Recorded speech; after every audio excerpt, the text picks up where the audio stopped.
Good morning. I, Snigdha Singh, on behalf of IIM Lucknow Enterprise Incubation Center, would like to welcome you all to the Masterclass where technology meets innovation. So, a warm welcome to all the faculties, people from Microsoft, and today we have gathered here to explore two groundbreaking technologies that are shaping our future: blockchain and generative AI. The possibilities with these technologies are endless, and today we will explore the potential together. So before we delve deeper into the world of blockchain and generative AI, I would like to take an opportunity to brief about IIM Lucknow Enterprise Incubation Center.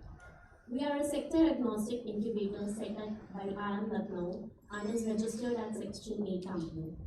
We are supported by Department of Science and Technology, Government of India, and UP State Government under the Startup and IT policy. IIM Lucknow Enterprise Incubation Center has a portfolio of around 75 plus startups, having a valuation of more than 1,200 crores. With that thought, I would like you all to have a look at the glimpse of the EIC journey so far.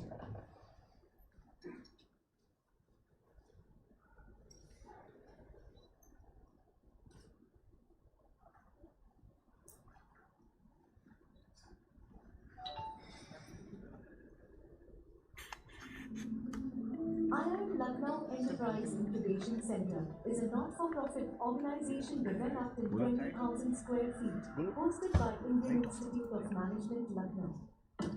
At its 20 acres Noida campus, supported by the Department of Science and Technology, Government of India, to support tech-based startups from early stage to growth stage across different sectors like deep tech and IoT, healthcare, agriculture, and sustainability. We also contribute to making India Atmanirbhar. This incubation is dedicated to people at large. We nurture startups by training, mentoring, providing corporate market access with a wide range of PSU and corporate network connect.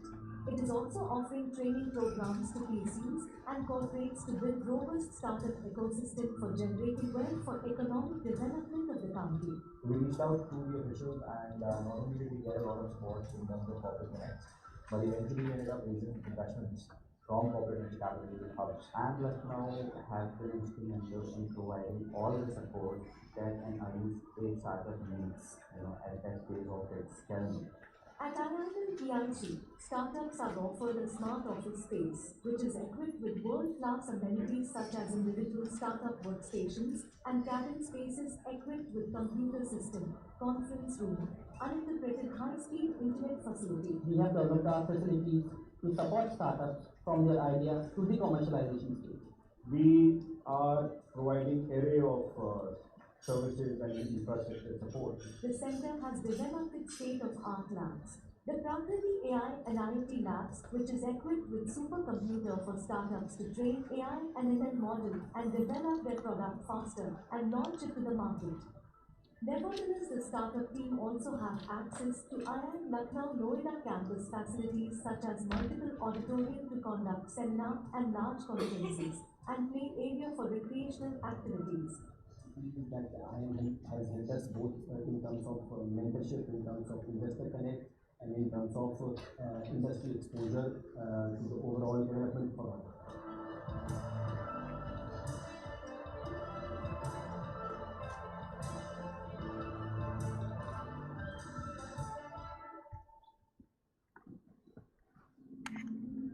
IIM Lucknow. So this was just a glimpse. Post-lunch, we'll be having a detailed discussion about the working structure of the incubator and founders talk also. So all of those who are willing to take part in that are requested to reassemble post-lunch. Okay, so moving ahead, as we talk about generative AI, which has the potential to unleash a new wave of creativity, empowering machines to learn, create, and generate unique content, human-like interactions, and lot more. So, to have more details insight about the same, today we have with us Mr. Anil Arora, Data and AI Specialist at Microsoft. Mr. Anil is a seasoned professional with extensive experience in machine learning and artificial intelligence space. He has impacted customers' business across industries and regions by unleashing the power of AI and ML. He has conceptualized and set up new incubators units from ground up, establishing successful analytical operations. So, without further delay, I would like to request Mr. Anil Arora to please come on the stage and share his valuable knowledge. A huge round of applause for our speaker. First session, the forum will be open for questions and answers, so you are requested to jot down the questions.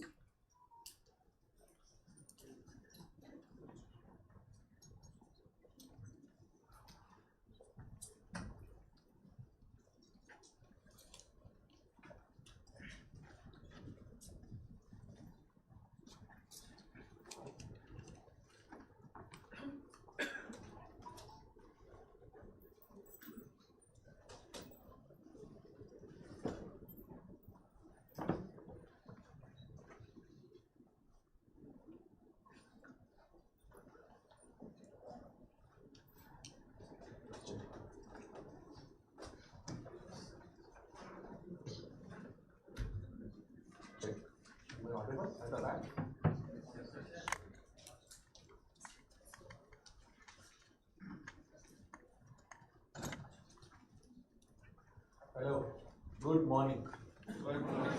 Very warm welcome to all of you and thank you for having me here. I think the most important part that we are going to cover today is having this session physically with you. Right? There has been a dull period for the last 2 years and we were all virtually connected, but it's great to be back doing these sessions physically, interacting with you physically because it adds a lot of aura to what we're going to talk about in the next 90 odd minutes or so. So again, thank you so very much for having me here. I'm extremely delighted and honored to be a part of this event and conversing on the new gen on the block, which is generative AI. Right? Without further ado, if you notice the heading on my slide, which says that bringing life to the generative AI. What does that typically mean? And my whole discussion, my whole talk today will be centered around bringing life to the generative AI.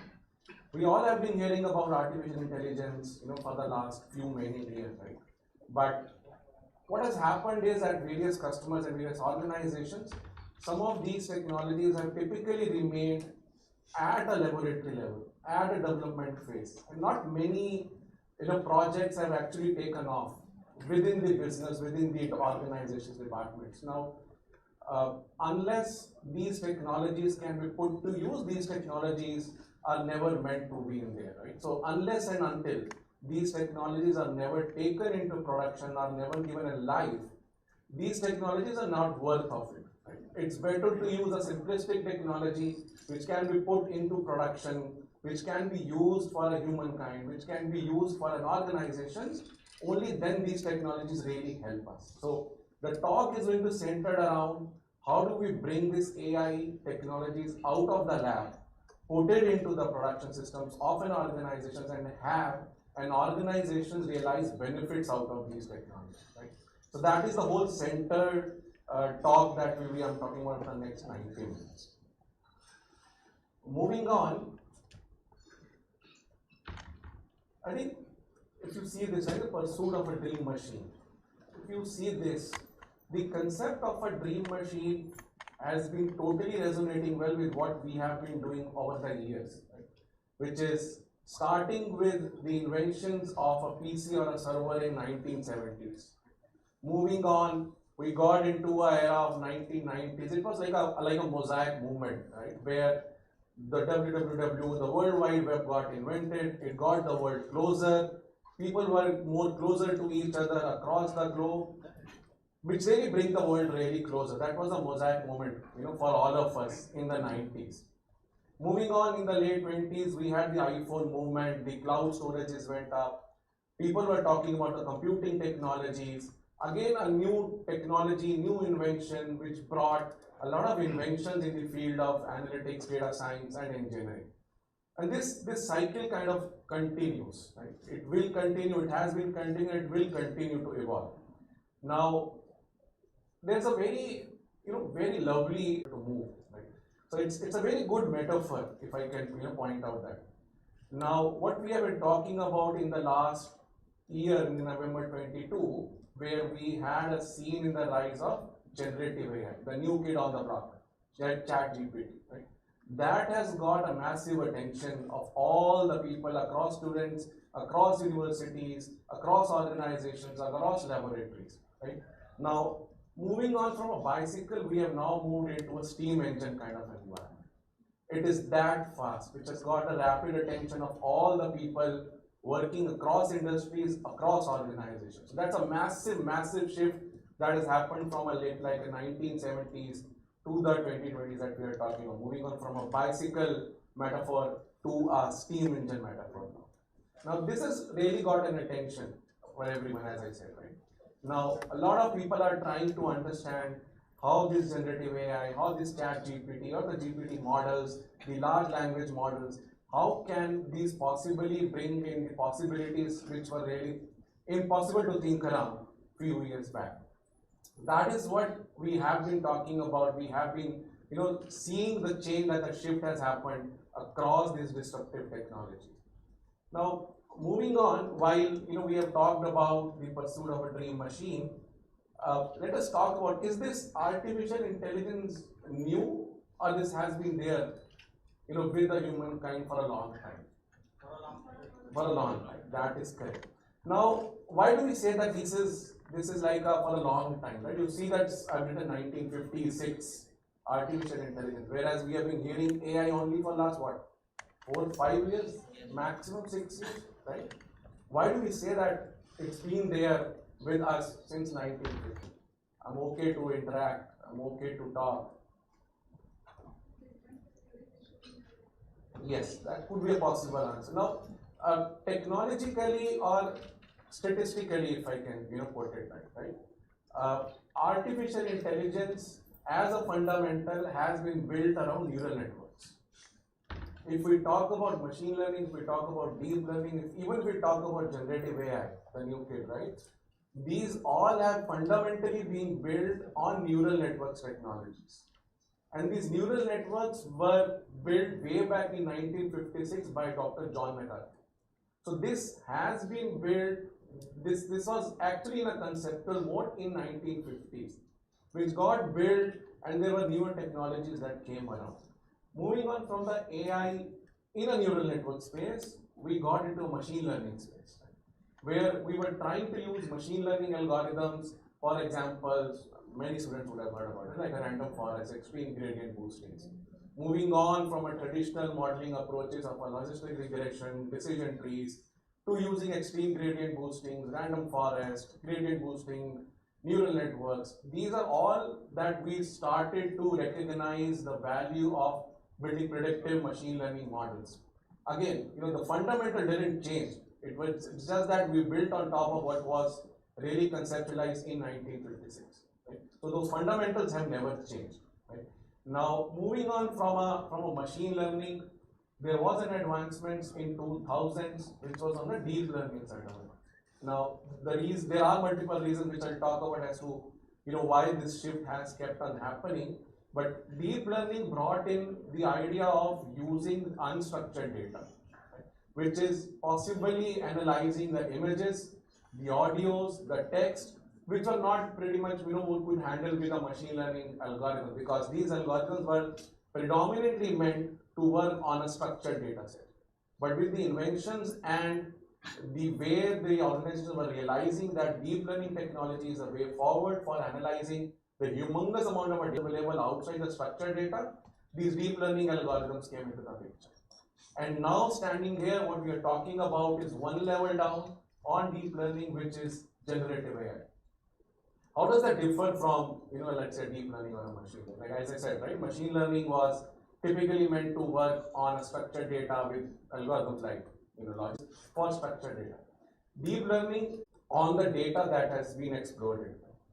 In the 50s, in the 90s, or in the 2000, early 2000, we were just talking about the data that an organization was storing in a structured way, like a SQL warehouses, Teradata, etc. Right? There was nothing beyond what their end customer is thinking about, talking about, what are their pain points, architecture to a microservices architecture. People now working in a in-memory mode to enable that the data is lying closer to the memory so that the processing is much, much faster. And hence, there has been advancements in the compute space also. Last but not the least, the third one is predominantly the more closer to a data scientist or a data engineering people, right, who are budding data scientists or a budding entrepreneur. The arsenal that these people now have in terms of the algorithms that can process this huge amount of data. Now, earlier in the 90s or 2000s, we were just talking about rule-based engines, right? The organizations used to develop their, let's say, a risk scorecard, or let's say, behavioral scorecard using rules engine. For example, if my customer, has a bureau score of this, and he has, just an example, right? He has made these many transactions, his deposits to withdrawal ratio is this, then possibly we are flagging, this end customer may not be a good customer for us to onboard from a bank's perspective. And there are various scenarios that other industries have also built. With these new algorithms, new tools and techniques, the organizations have been able to build and go beyond further the rule-based engine approach, which is to use these ML models and deep learning models for us to store the data, compute the data, and being able to use that data in the way it should be used. These three factors, these three pillars have contributed to the rise of the artificial intelligence. That's all from the evolution side. Now, if you see this, it's a very interesting slide, and I always try to bring this up in an event or even a presentation. Whenever there is a black box, it is ML code. Now, if you see, it's a very, very small piece, right? While you see the other pieces like a configurations, data collection, feature extraction, monitoring, serving, the sizes are much, much bigger compared to the ML piece. The reason I'm putting this slide is while there's a lot of focus centered around the ML algorithms, the AI algorithms, deep learning algorithms, but there are massive, bigger classification model, or if we were to predict whether someone talking about about an institute, about an organization is a positive feedback, negative feedback, or a neural feedback, what it actually requires are lots and lots of pre-modeling steps, which means you will need to massage a lot of data, you will need to clean a lot of data, you will need to remove those outliers, you will need to make sure that the data is there for any model to predict anything, because we have heard this, right? I think many of you have heard it. What you throws in comes out, right?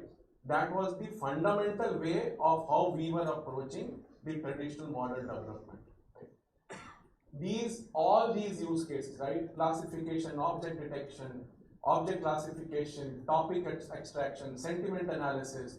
I'm pretty sure you would have heard about this, if not have gone in detail, but these all require lots and lots of processing before a model could actually work. Right?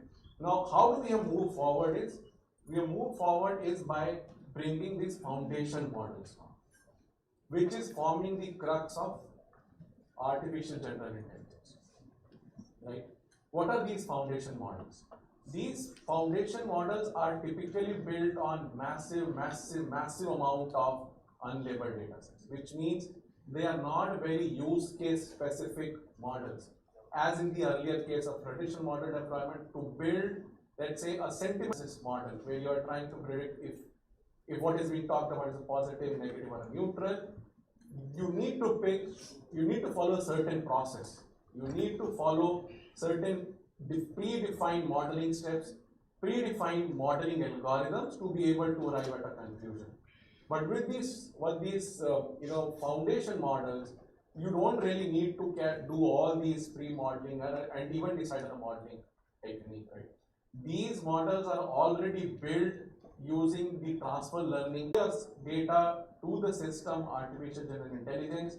The system has been made capable enough to return back whatever that you want the system to do. One of the customers of our Microsoft, what they have been doing is they have actually putting a lots and lots of data to the systems and trying to identify whether what has been talked about is a positive, negative, or a neutral. Just as an example, right? So you don't need to follow all these steps of pre-modeling and modeling steps.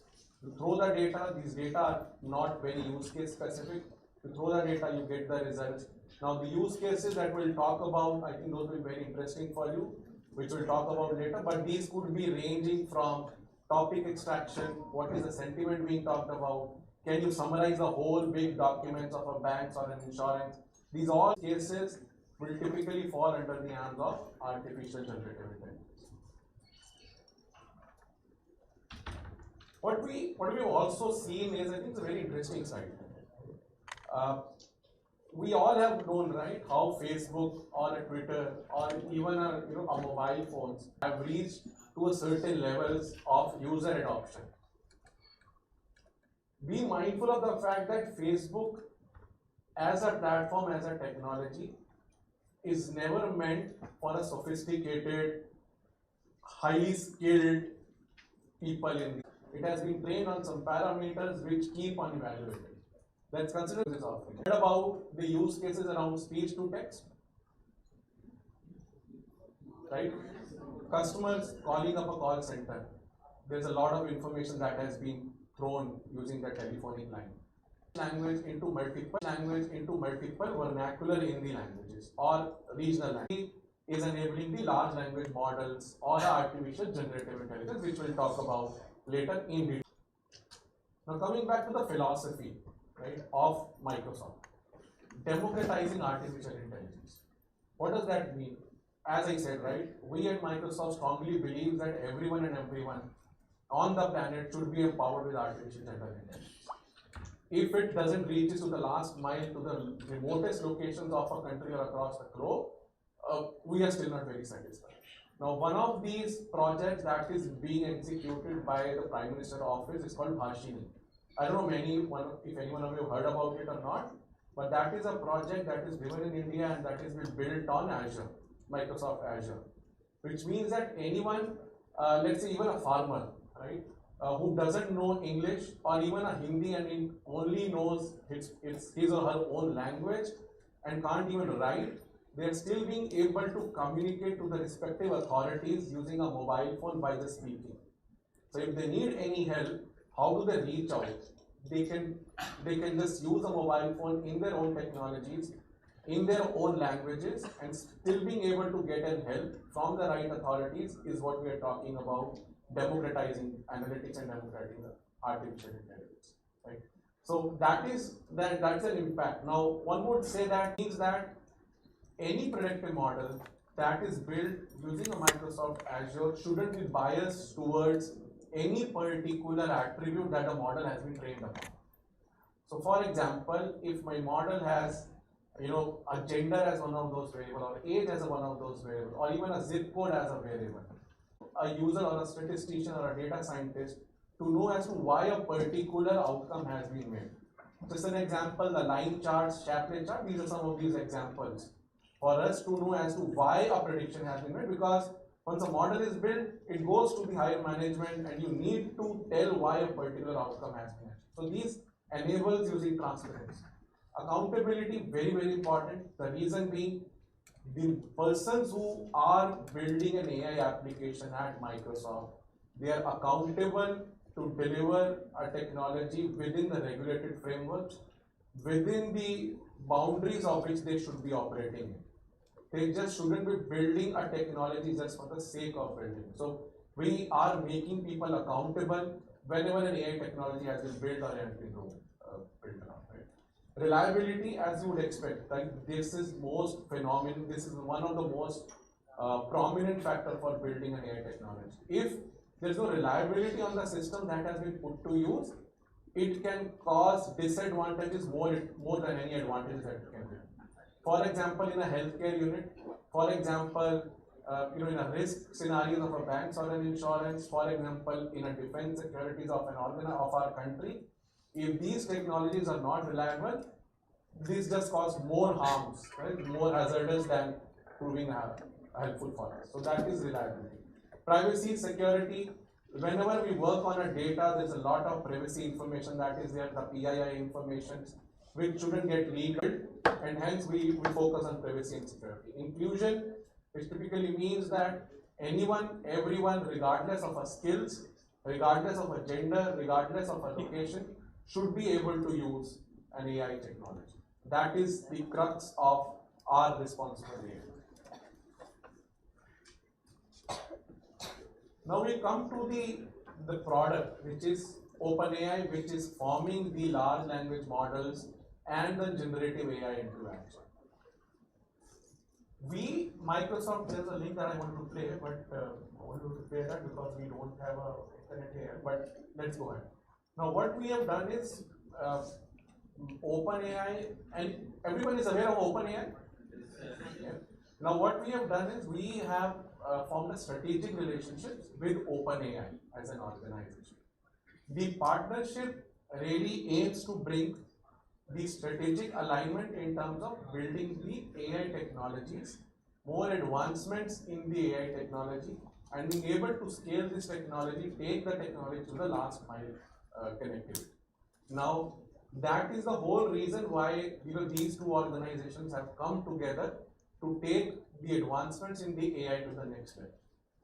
This partnership actually aims to build more technologies, more artificial intelligence models, refinement of these models, and given the large scale that Microsoft has from my infrastructure perspective, to bring these models running on Microsoft Azure so that these models can actually be put into production. Again, going back to my opening slide, giving life to the AI. Because model in itself will never be able to take you to where you really want to. And hence, this strategic alignment of OpenAI and Microsoft.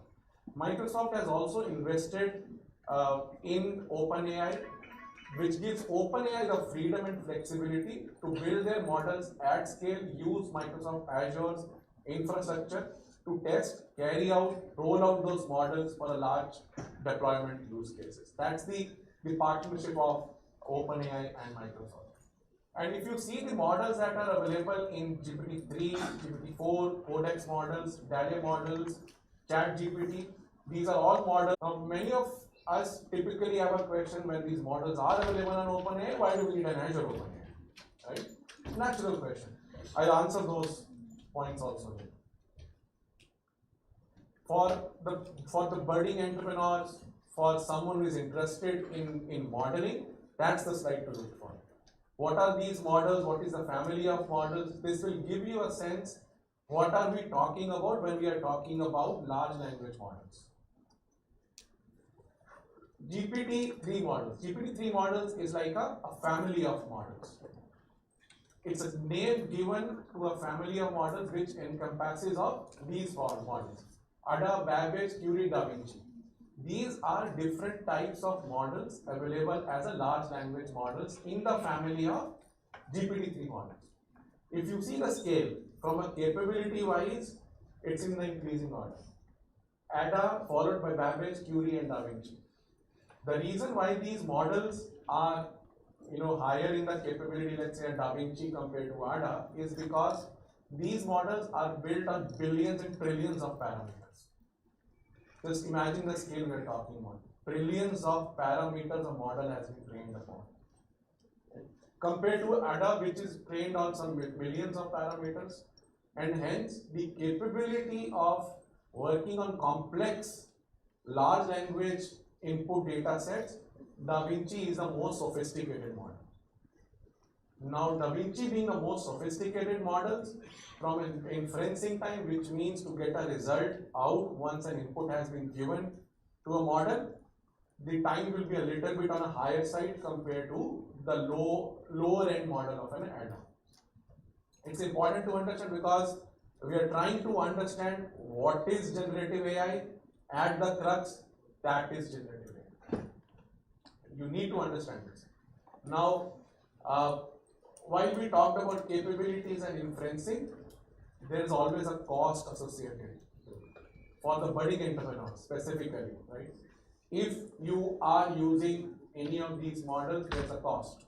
And the cost happens on OpenAI as well as on Azure OpenAI. It's not that OpenAI is offering these models for free, no. So again, for budding entrepreneurs, these models needs to be tested out, keeping a sense in terms of what is it going to cost you. Da Vinci, as one would expect, is the most expensive compared to all these. Da Vinci can solve pretty much all the use cases that Ada and Babbage can solve. So from a capability perspective, Da Vinci is the superior one. Right? From a cost perspective, it's also on a superior side. Now, how do we take a call? We'll talk about that in a minute. The other family of OpenAI model data science field for around 16 years now, right? And I still struggle to find the right syntax if I have to write a code at the moment. If you ask me to write a code in Python without even a single mistake, I don't think I'll be able to do it. And I can guarantee anyone in this room, possibly, maybe one out of all, would be able to do that. What we have generally relied on, some previous codes, do a big search, try to get the right syntax, put it into our system and get the code going. But what Codex has done is removed all these barriers. You tell the system, write a SQL code, for example, to give me the basic statistics of a data. It will define a function for you. That is the capability we're talking about. Now that doesn't mean that developers are out of the window. Because what AI does is gives a function. The intelligence still has to be applied from you. So you're not going anywhere. It's still there, but using technology is a great enabler for you now. Right? So these Codex model, Da Vinci, Cushman, again the capability and inferencing time, the same logic applies. But these two models are definitely those models which are helping organizations writing codes. And I'll talk about briefly in terms of what are the use cases that possibly can be solved using Codex models. Another family is, let's just go one level deeper down on these models. There are certain tokens. What is a token? Perfect, yes. A token is like a collection of letters or words. That is a limitation that comes with all these models. And there are ways to mitigate these limitations also, right? But for example, Da Vinci can only handle up to 4096 tokens. One token approximately is about 0.75 words. So you're talking about more words than the number of tokens we are saying. Now, one would say that if I have long pages, a token is like a text that we provide. That is a token. Right? Again, I've understood in the last 3 months boggling my head into multiple resources, but I'm giving you within 10 minutes. These are like a text. A text you can assume that is a token only. Right? Now, this is something that's a limitation. There are ways to, see the very interesting feature, right? A, B, C, D. In the terms of increasing capability. Everyone who is using Azure OpenAI is the first one they're trying to validate is a ChatGPT. Because it resonates very well with the system. It resonates very well with the use cases that the organization is trying to solve. Right? It's the capability of the product. Now, how is that different from a ChatGPT to the previous model is this classification you can do, right? Very quick example, if you're given a summary and you're asking the system, to extract the meeting address and the name, right? Or extract what has been talked about in that context. This text classification model using Da Vinci or a Babbage or a query models can give you this information. Now, if you see this zero shot that is written, again, conceptually for students here specifically, what is a zero shot? Zero shot is, you consider this is an example you are giving to the system because it's still like a bit of a training to the system. For example, just don't say that, give me this. A system needs to understand some bit of an information of what you are trying to do. So zero shot means you are not giving any examples to the system and still trying to get the information out of it. Consider zero shot as just an, in a layman term, as an example. Now if we move forward, few shot. What you are doing here is you are giving few examples to the system. For example, if you see this last line, right, sentence and completion, that is an output. All above that has been written are all examples, which means all have been given as a shorts. So for example, extract job titles from the following sentences. You put a sentence, you have yourself written a job title as Linux engineer. These are something that you have given the system to make it more intelligent. So your model is giving you a better output. That is the essence of using a shorts within the AI framework, within the OpenAI. Text classification, you can do a text classification also using a few shorts.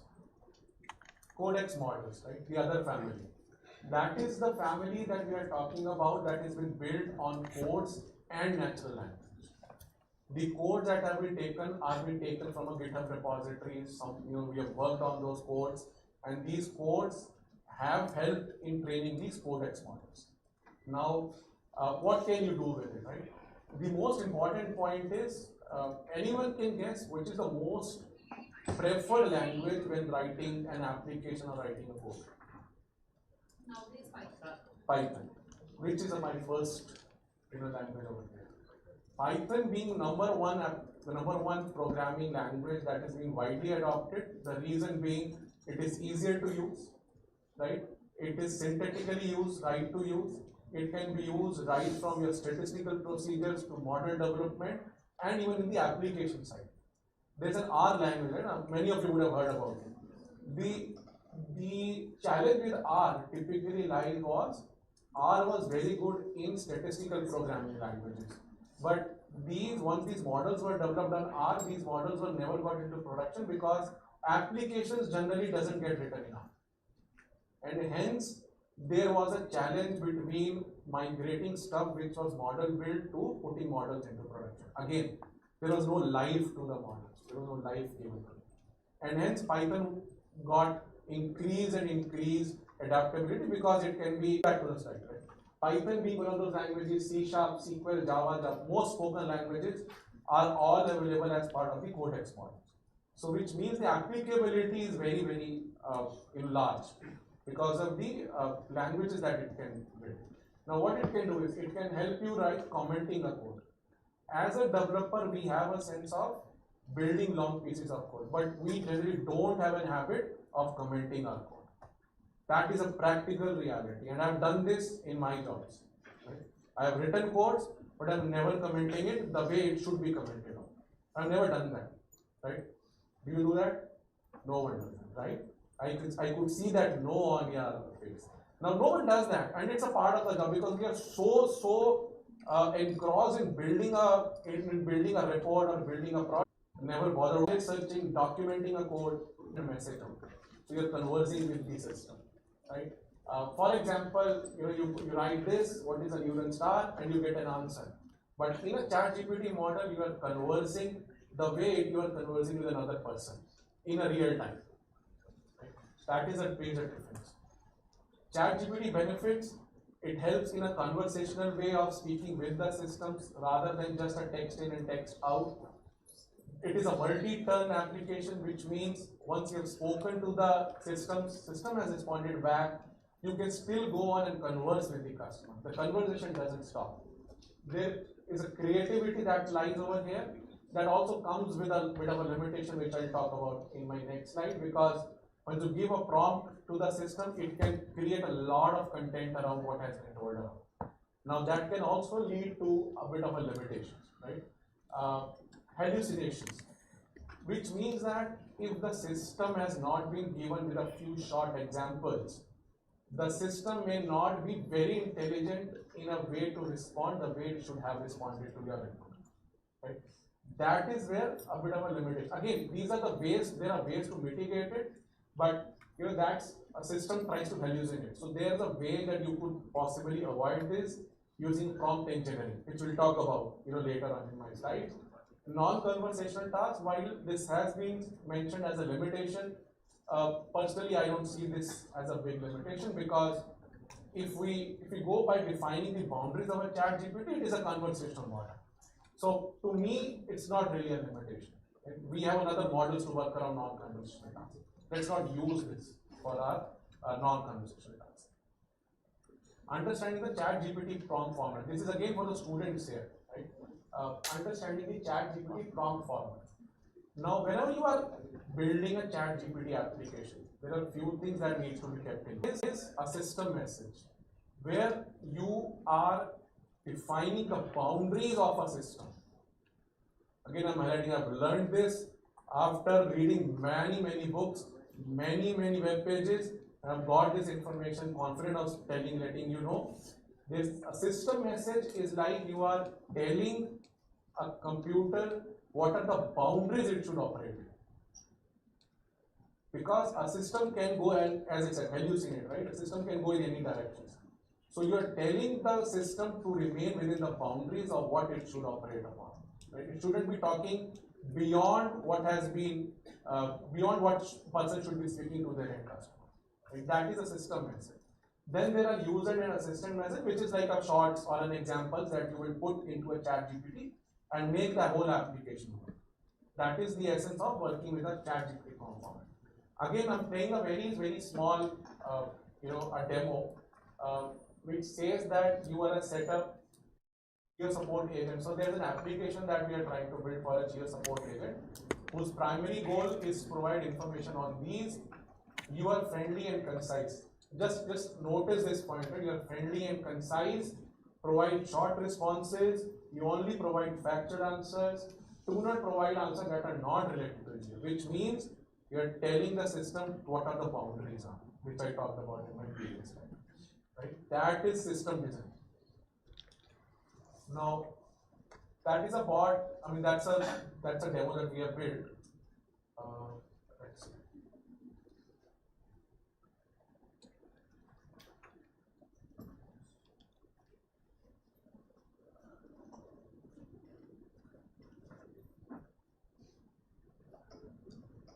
All the questions getting answered, and this is powered by ChatGPT. Now, if you see this, the question is, can you compare this with Airtel?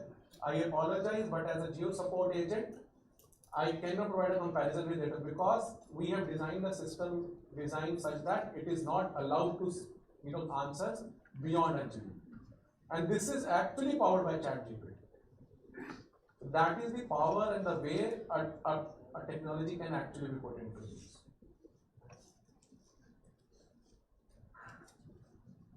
I said prompt engineering, right? If we go back in our traditional model development, how are we building those models, right? We were building a lot of features. Anybody who disagrees, or everyone agrees, right? We were building a lot of features to build a model. Come back into the ChatGPT world. To give a model a good prediction, you need a lot of prompt engineering, which means you need to throw a lot of prompts to the system to be able to make it understand how should I respond, how should I communicate back, what are the boundaries I should be operating. That is called a prompt engineering at a very nutshell. Now, there are no specific instructions, there are no rules technically that one can.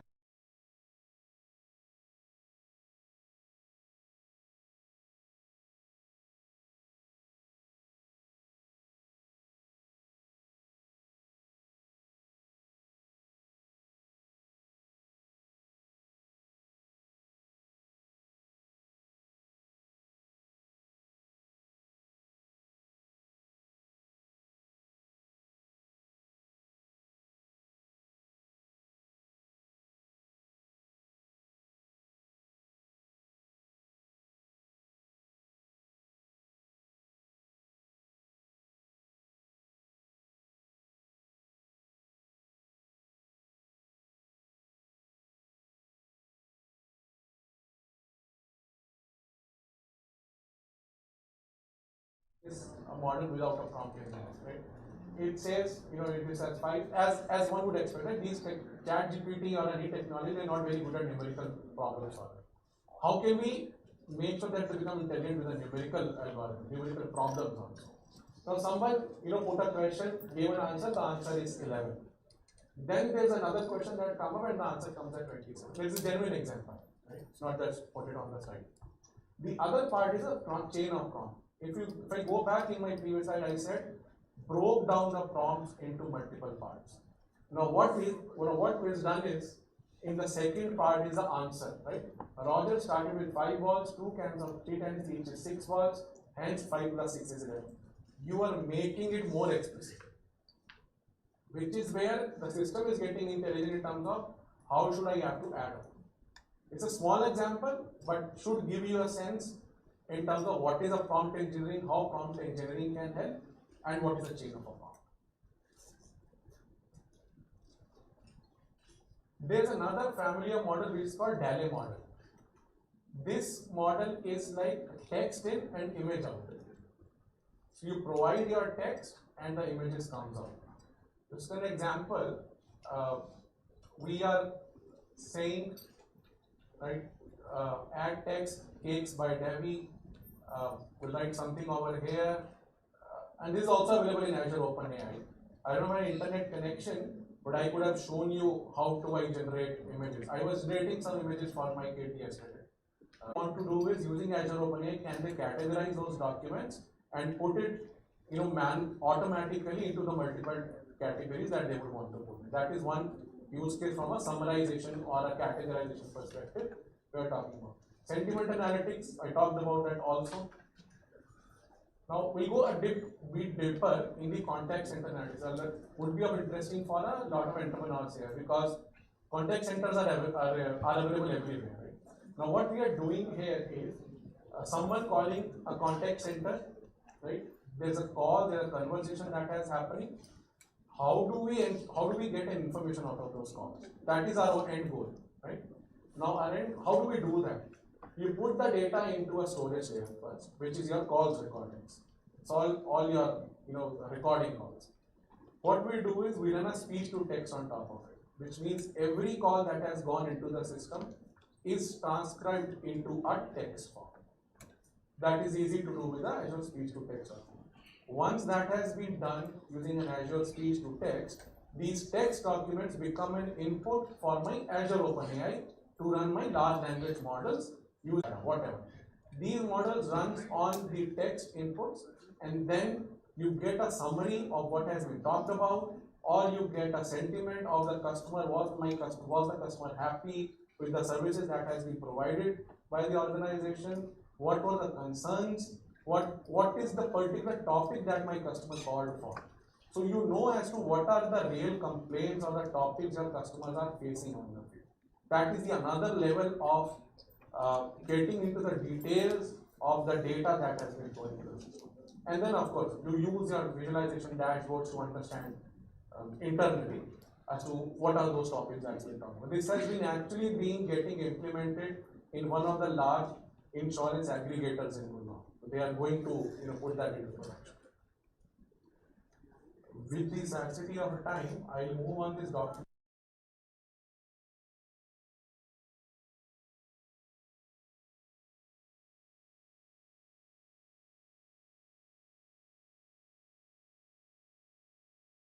Whenever someone is using an Azure OpenAI, your data remains your data, which means when a data is thrown into Azure OpenAI, we are not using that data for our consumption or for our model retraining purposes. Your data resides in your boundaries, secured by the securities of Azure using all those certificates. So doesn't need to worry about anything from a data storage or anything from a security perspective. Your data remains your data, protected by the most comprehensive compliance and security controls. Responsible AI is also built in Azure OpenAI, in the sense that there's a lot of noise that got created, right? Even in France, some of these governments are banning OpenAI. Right? What we have done in Azure OpenAI is, if you put any loose comments in Azure OpenAI, if you put any abusive content, any sexual content that has been put into Azure OpenAI, right? There's a governance that is happening in Azure OpenAI. So you cannot put any loose content on our services.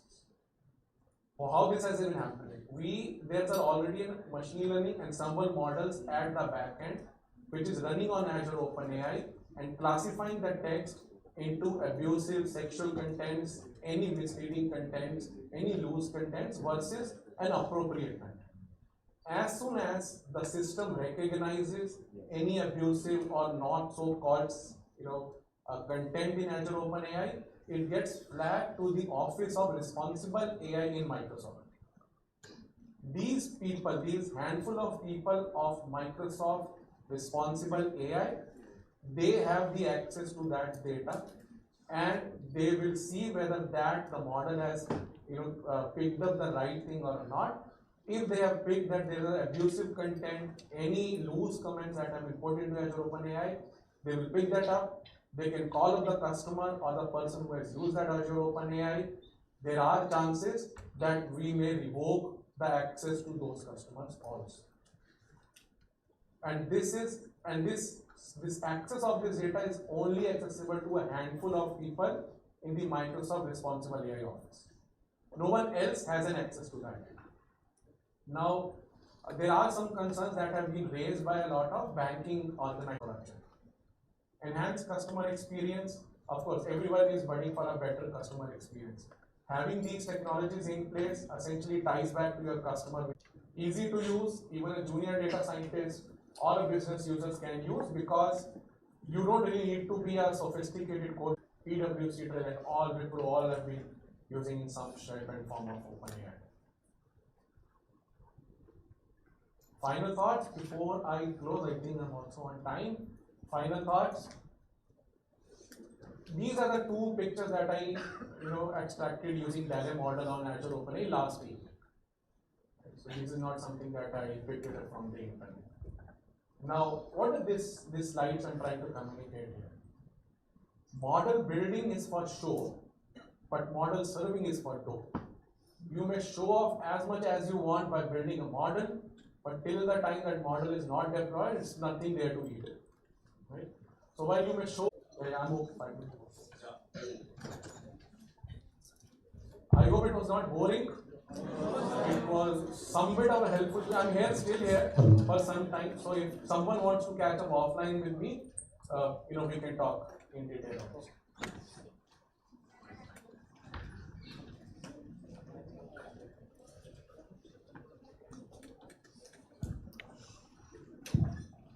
Thank you for the wonderful session, sir. My question to you is, whatever data we are searching for, is it flag free? It is Free, plagiarism free? flag free, is it? It has. How is it being generated? Is it being copied through multiple web resources, or how are we getting that data? So you're essentially talking about the sources of that data. Yeah, right? yeah. Right. So a lot of organizations are storing their data. Traditionally, the way these organizations were storing their data was more in a structured way.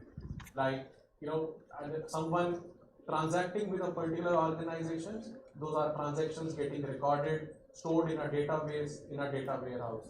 Now, the way of sourcing this data has changed drastically, not just from the application when a customer is coming in, right? It could be a source of a data customer, writing a views of an organization on a social media website. That is also a data these organizations are now extracting. So which means a free text which is available over the web, that is also getting extracted. In the images, one of these insurance companies that I worked previously before I joined Microsoft was, they were trying to build a use case for automated claims insurance, right? Which means if you have bumped your car into some other car, how can you automate the process of an insurance claim? Now they are taking the photographs of the car, putting those images on the web page of the application of the customers, and these images become the data point for these organizations. So again, coming back to your point, what is the source? The source would be an image It could be a video, it could be a source written on a website, it could be a document, being posted on your own application in a form of a PDF, multiple various of a data sources, which is where we're talking about the big data technologies. Big data originated because of all these sources that we are now encompassing upon. Does it answer? With the Google search or with any other search? Yeah.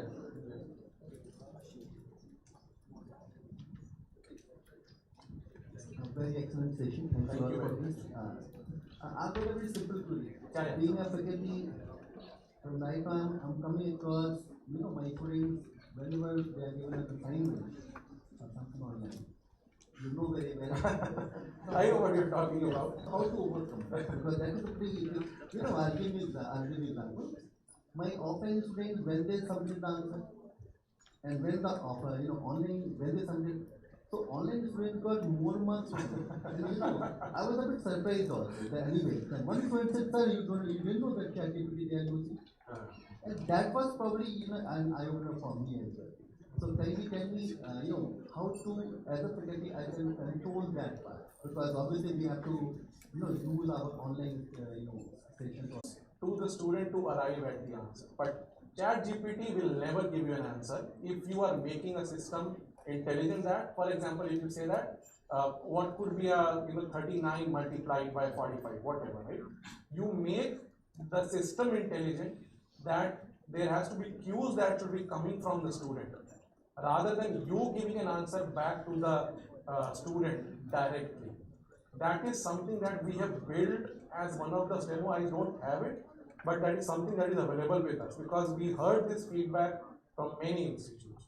So make doesn't give you an answers. In fact, make ChatGPT intelligent to answer in a way that it is responding to the student in a cue way, in a hinting way, not getting there to the answer. That could possibly be one of those ways to mitigate this. Will it share that offline, the demo that we have?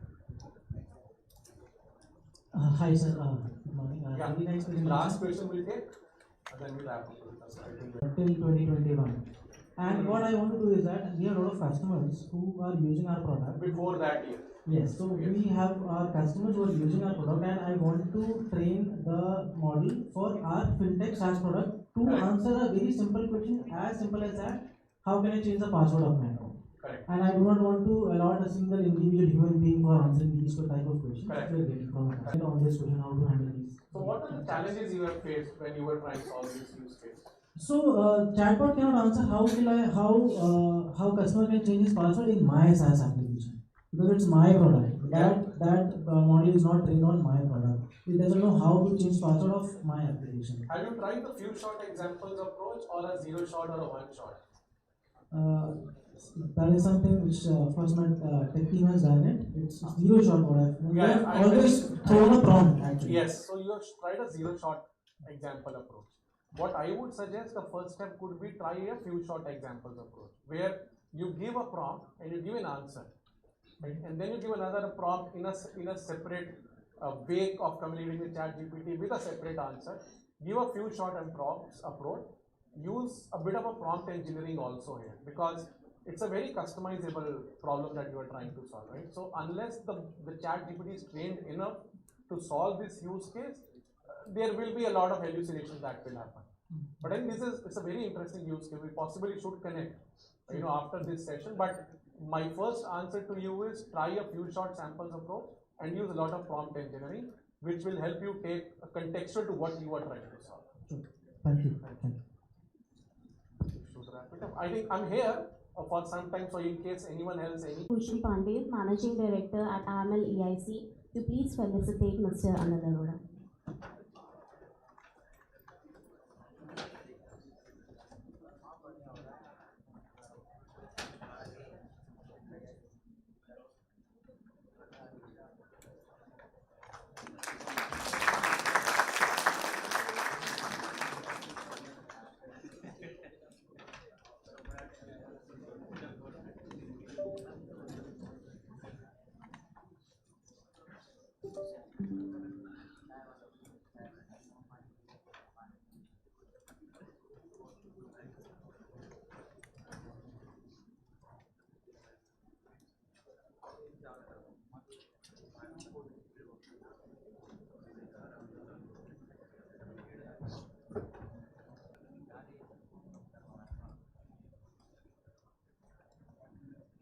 Everyone is requested to please keep your phone on silent mode while the session is going on.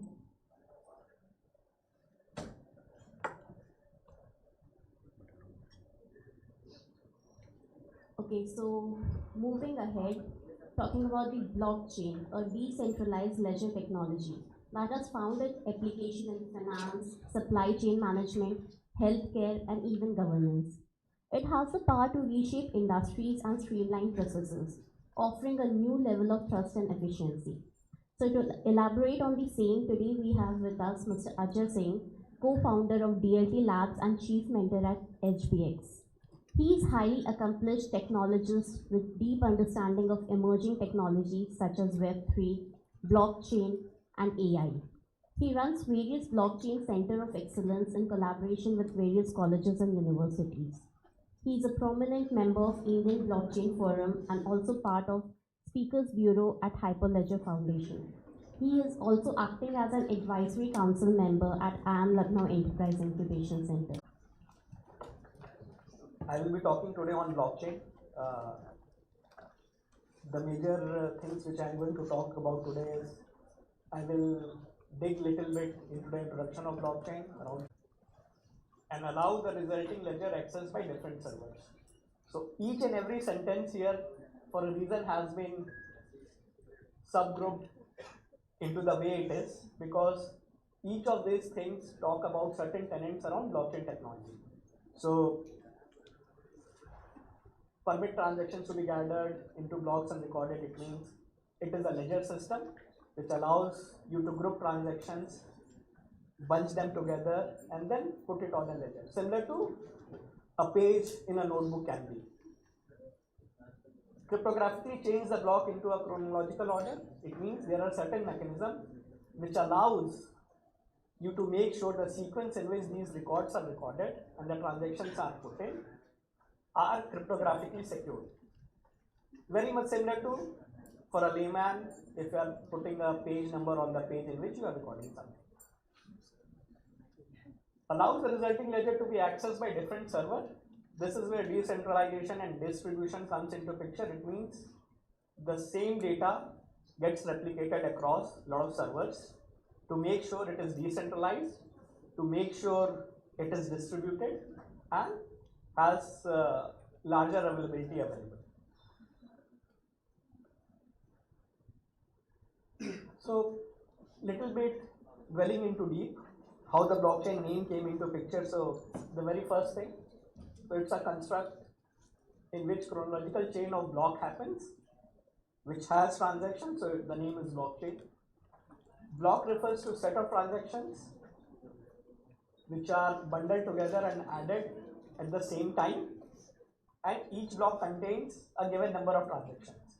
Now, different kind of blockchain may have different kinds of rule and construct around how those transactions are recorded, how those block formation happens, whether there is a limitation on number of transactions, where there is a limitation of the size of transactions, whether there is limitation on the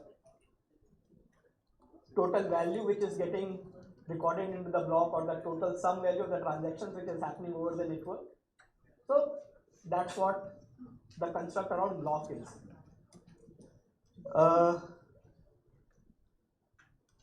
We are talking a lot about transactions, so let's try to understand what transaction means actually. So it may not necessarily a transaction can be only a financial transaction.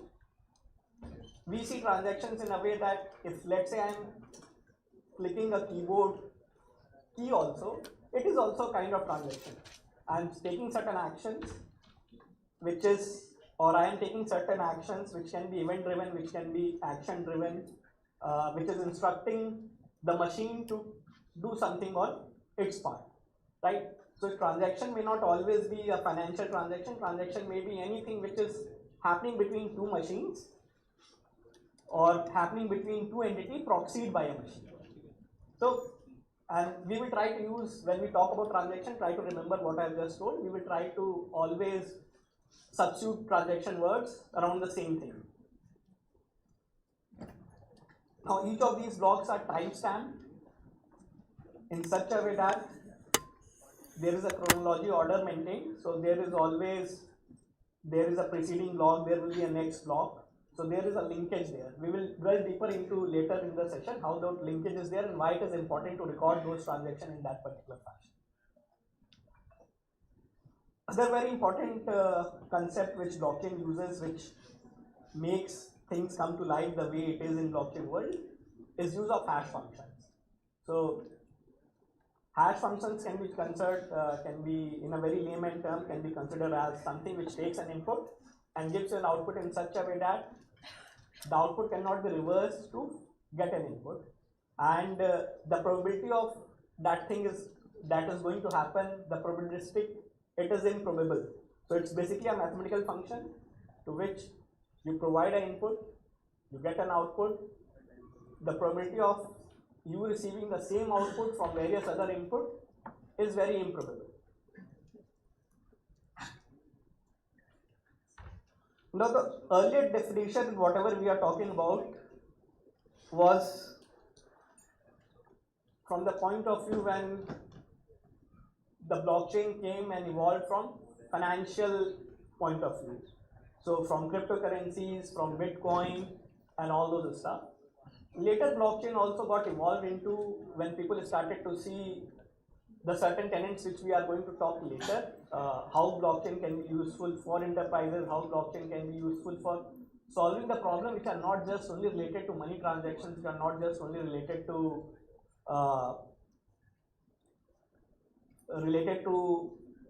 having a currency system which is not regulated by centralized authority. So this definition pertains to that, becomes transparent. Piece of the code which is running on system also becomes decentralized. So that particular piece of code got a name, smart contract. Now, as we discussed earlier, right, we did talk about chronological sequencing around how the blockchain gets, or how the block formation happens and how the blockchain sequencing happens. So this at a very ground level, or at a very layman level, the block and how their interlinking happens. Now the very beauty is this particular block and this record structure is not only recorded on just one single computer, just one single server. This particular record is with everybody, right? So in order to make sure that any tampering is happening or anybody is able to play with the system, it is required that every system has the same amount of record, right? Or every system has the same view of record or the same snapshot of record, which becomes impossible because in order to manipulate systems at such a level, the amount of compute required, the amount of money which will go into destroying such kind of record is humongous.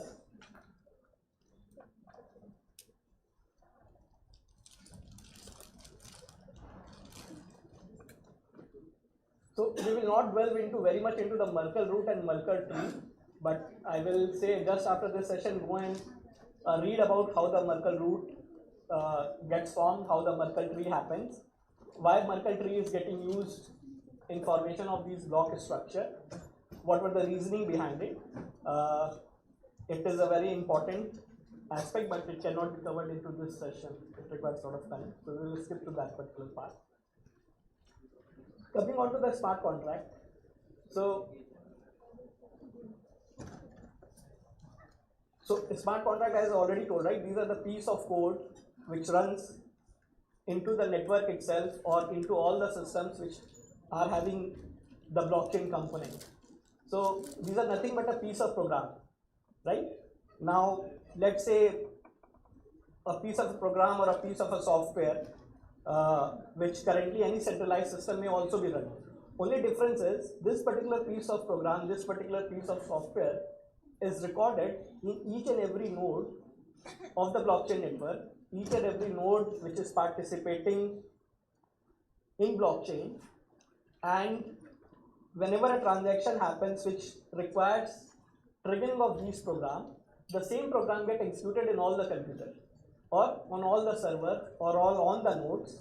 So it is not one system or it is not one centralized system which determines what the output will be, right? And what happens, since it is getting executed in all the nodes and everywhere, it is very difficult to manipulate the output of these programs, or it is even very much difficult to actually manipulate the program itself, because you need to now deploy this particular program into all the nodes around the network, right?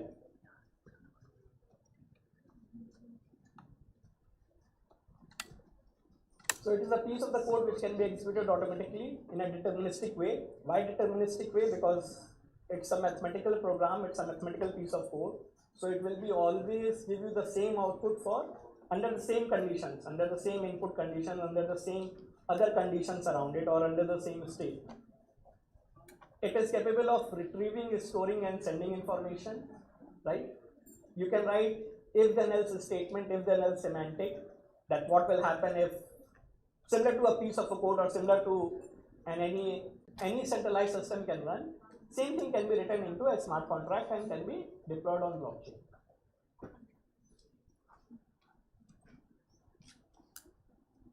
We will come to this particular slide later. Transactions, it identifies whether the person or whether the system which is communicating with me, is it authentic enough? Does it have authority? Does it have required authentication to communicate with me? Whatever it is trying to tell me to do, does it has that particular authentication? Does it has those authority inbuilt in order to communicate with me? Now, how this authority and how this authentication happens? It happens via concept in cryptography, public and private key cryptographic concept. So basically, each of these identity which is communicating in a blockchain is issued a public-private. Whatever happens onto the node generally can be categorized into two kind of transaction. One is a value transfer, which is maybe in a cryptocurrency world, sending a Bitcoin, sending a Ether, or sending any cryptocurrency.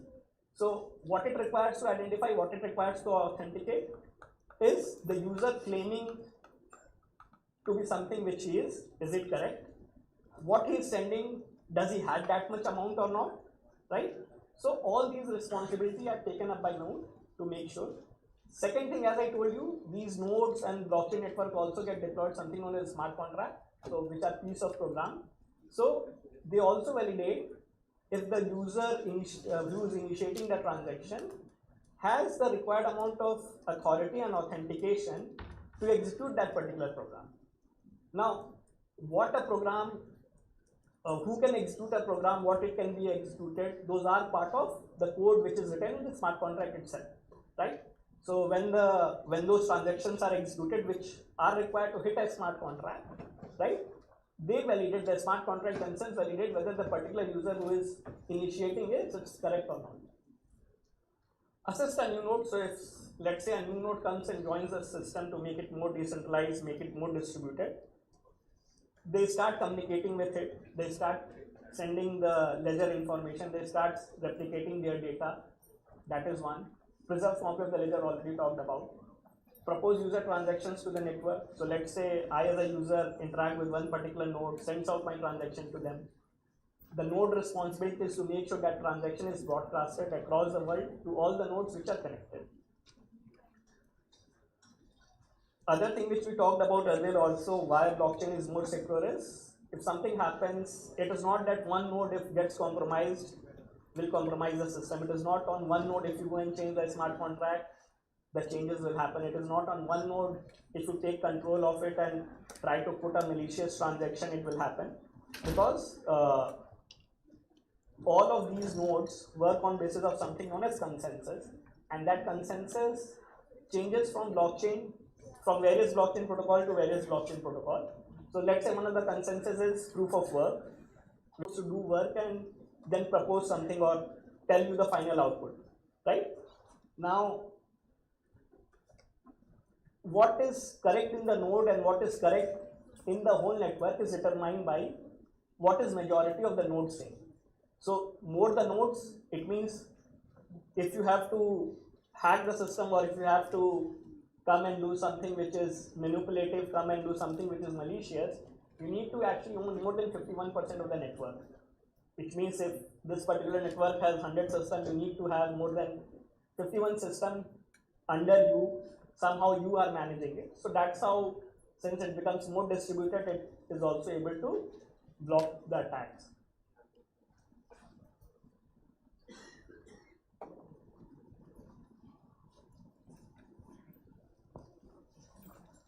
So the very aspect, right, what makes whatever we have talked about in technical terms, what is making distributed ledger technology or blockchain technology so how it is bringing so much value depending upon those. What it added is efficiency and speed to the businesses.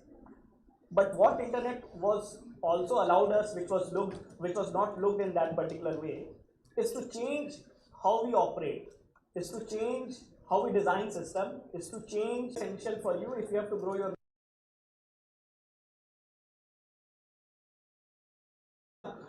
What is very sensitive, what is not sensitive, what can be shared. So a lot of department starts getting built around it. Now within an organization also, department may not have view of the holistic data. HR department may have a certain data view, accounts department may have a certain data view, technology department may have a certain data view. So lot of friction comes when somebody requires to share data across department. Similarly, a lot of friction comes when somebody wants to share data across businesses. So only way to remove this is to have a unified system in which you are not required to take data from somewhere and then move data to somewhere in order to provide that particular information. It can only happen if everybody is sharing the same data, but can only look into the data, can only view data, can only access data if he has required authority, if he has required authentication. So that is where blockchain did wonders. It is about how to bridge that particular data silos. Other aspect is, which we have written, is disintermediating markets. As businesses started to grow, right? There is, for a business to conduct business with other businesses, very much required thing is to have a trust between them. Now, as the business started to grow, people started to do business across countries, right? Across continent. In such a scenario, it is very difficult to trust somebody who is sitting 1,000 kilometers away from you. You do not have a view of their balance sheet. You do not have a view around how much authentic they are. So a lot of third party comes into picture, which start providing you guarantees around the people which you are working with, which acts as an intermediary between you and the other business stakeholder. And why it is required? Because since you cannot trust him, but you can trust a third party because you are more closer to it, you understand them, and that third party takes a guarantee of the other party which you are conducting business. And why and what was the reason for this trust deficit? The very important reason for trust deficit, deficit is the data silos. Because ultimately it's all about information. The more information you have in a transparent way about somebody, more trust will come into picture. So blockchain work very wonder in disintermediating markets also. So in all the use case where a third party is required, where a mediator is required, where somebody is required who is acting as a broker, or who is acting a party in between, where two parties are conducting business and they are acting just as a mediator for allowing them to transact, for allowing them to conduct businesses, it solves that particular problem also, or it has a potential to solve that particular problem. Talking about advantages, so how these potential converts into advantages is, so we will start with a smart contract. World is moving towards automation. Businesses are also moving towards automation. Currently, what is breaking in automation is, in order to automate anything, you need to have real-time data information. You need to have real-time access to transparent, trustable data or trustable information, right? Now, other aspect is, you also need to make sure the system which is running automation is also trustworthy. You can have a trust on it. You can make sure if something has been written, it will be performed in a similar way, right? So that is where a smart contract with all the tenants, since it is a program which is deployed on blockchain network, which is distributed, which is decentralized, blockchain network seamlessly has access to real-time information, real-time data. Blockchain has access to data which is trustworthy, which is secured cryptographically. Those data cannot be changed via certain malicious action. Nobody can go back in time and fudge those data to take, or with any ulterior motive to take advantage of these automations which are running. So that is what the advantage which the smart contracts bring into. It allows you to reach an automation at a far greater level what is currently achieved. Ledger is the record of all the transactions, record of all financial record which we are having in most immutable fashion, in a robust way, in an efficient way, and very important aspect is the data itself is real time, because you have removed the data silos. Data is flowing freely from one location to another at the same time. Transactions are always, since cryptographically secured, are made sure that malicious actors are not initiating those transactions, malicious actors are not conducting those operations. We will not talk about transaction fees. Probably once we'll discuss little bit use cases related to cryptocurrency, we will come on to that particular aspect.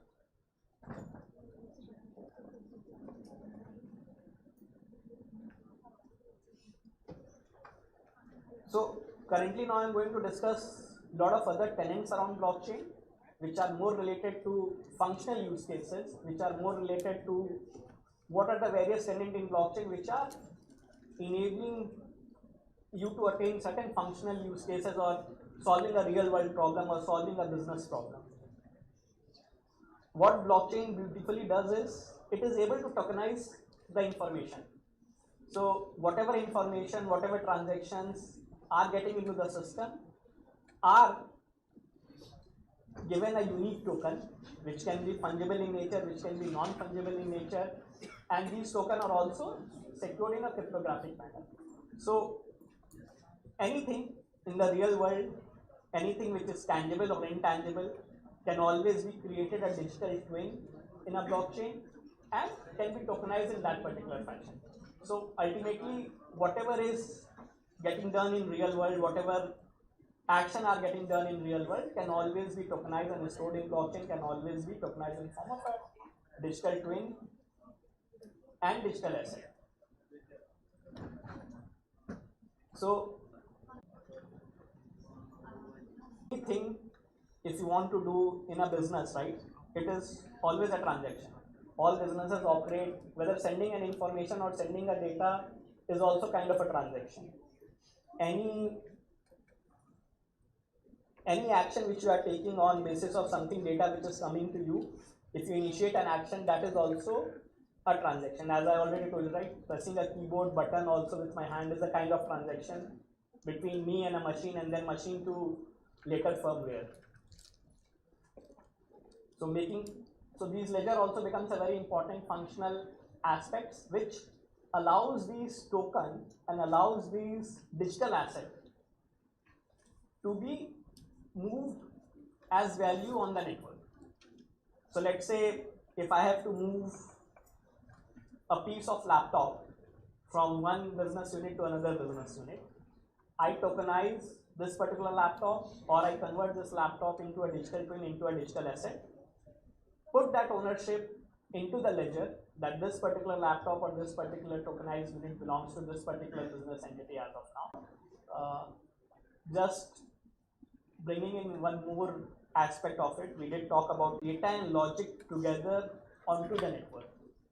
Currently what happens, you have a data which has data, you have a piece of a code which accesses that particular data, right, which is running maybe on a different server, maybe on the same server, but it's a different isolation in terms of architecture. Bring that particular data into that particular piece of code. It can go under a process of either data manipulation, it can go under a process of whatever action needs to be taken on particular data. But here, the logic and the data are binded together. The piece of the code is also sitting in the same system. Piece of the code is also secured in the same fashion. Piece of the code also have ability to store information. Piece of the code has also ability to access information which are secured in that particular piece of code itself. So it binds data and logic together.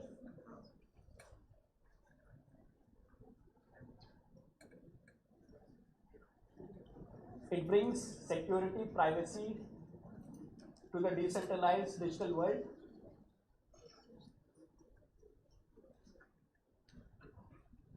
Eliminates third party, as you already talked about, right? There are disintermediation of market which is required. So effectively it eliminates any kind of third party. Why? Because the system itself is now more trustworthy. System itself is trustless. You do not require anybody else to come and provide trust, because you are able to seamlessly share information, you are able to seamlessly share data. Why decentralized and distributed at the same time? Because all these nodes which are throughout the world, right? Everybody which is participating in the node has similar amount of authority, similar amount of access around the data, right? So it is more decentralized. Nobody can, let's say, no 10 people in the world can say we will not allow this particular application from running, because there are other 100 number of nodes which are running which will allow. We have already talked about ownership, how in the ledger. Effectively using three concrete pillars in blockchain. One is identity, which is cryptographically created, which you talked about, public private key, which is more secure in comparison to you creating and you generating a password which can be cracked depending upon what type of encryption methodology is there, how the centralized server are storing your password, whether it is hashed or not. So a lot of trust comes into picture.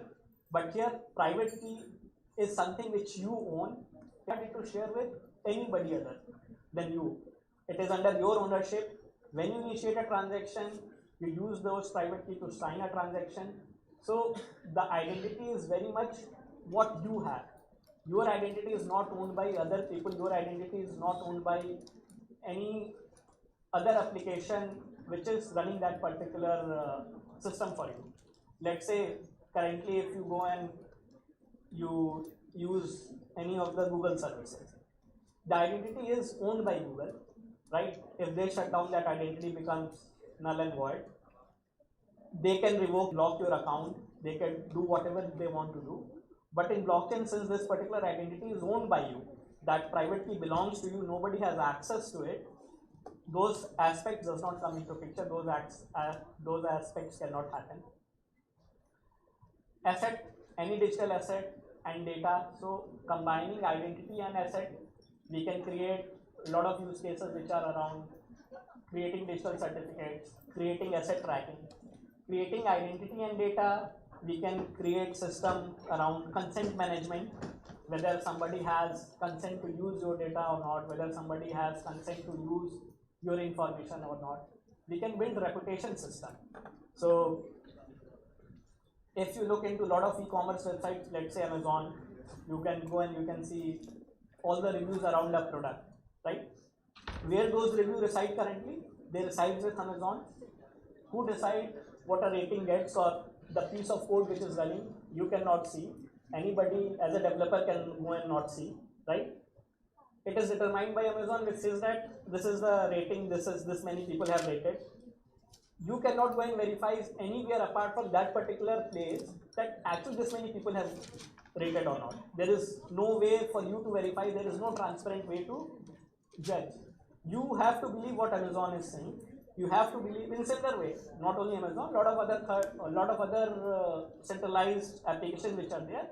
You have to believe it on face value, right? You have to believe, since they are such a big organization, reputable organization, whatever they are telling is true. But when these systems are built with blockchain, you are not required to trust that particular organization, you are not required to trust that particular system, because everything is recorded in a transparent fashion. You yourself has access to data, you can run a node, you can get all those information. You are not required that Amazon will tell you that these many people have provided the review, these many people have given the rating and the details.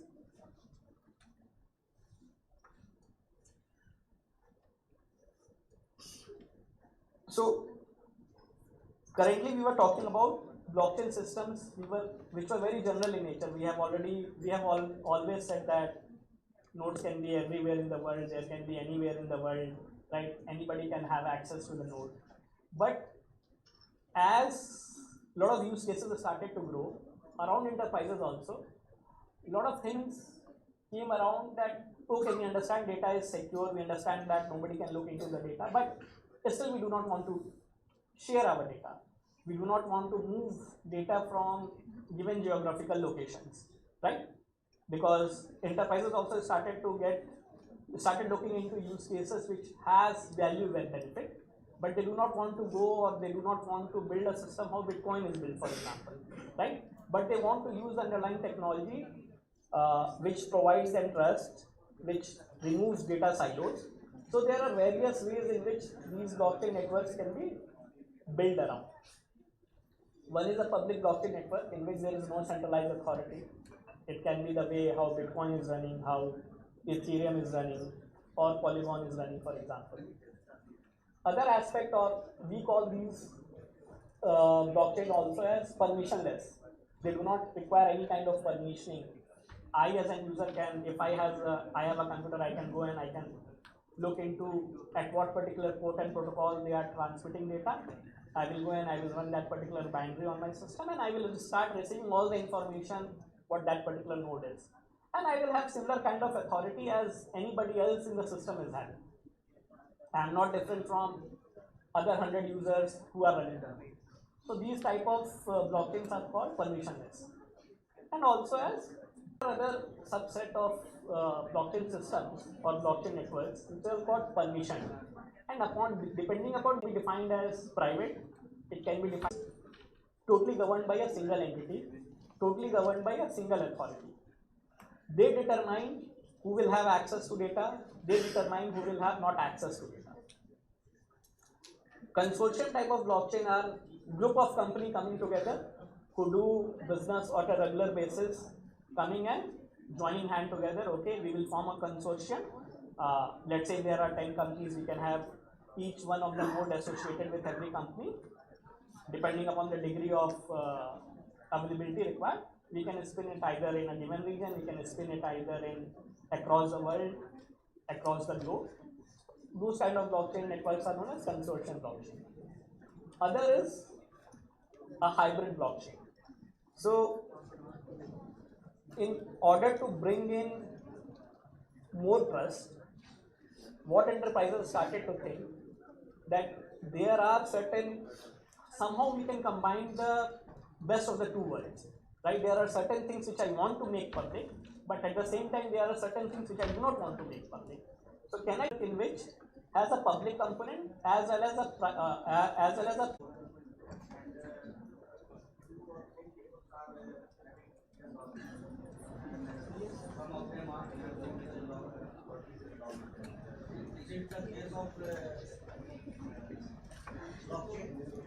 various type of blockchain, right?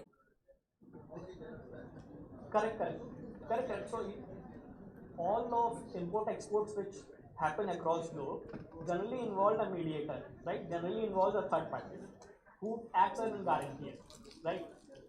And why? Because you do not have information related to that system. The person is saying, okay, I do this much revenue, but how will you verify that particular person is doing this much revenue, right? There is no way for you to actually gauge that information.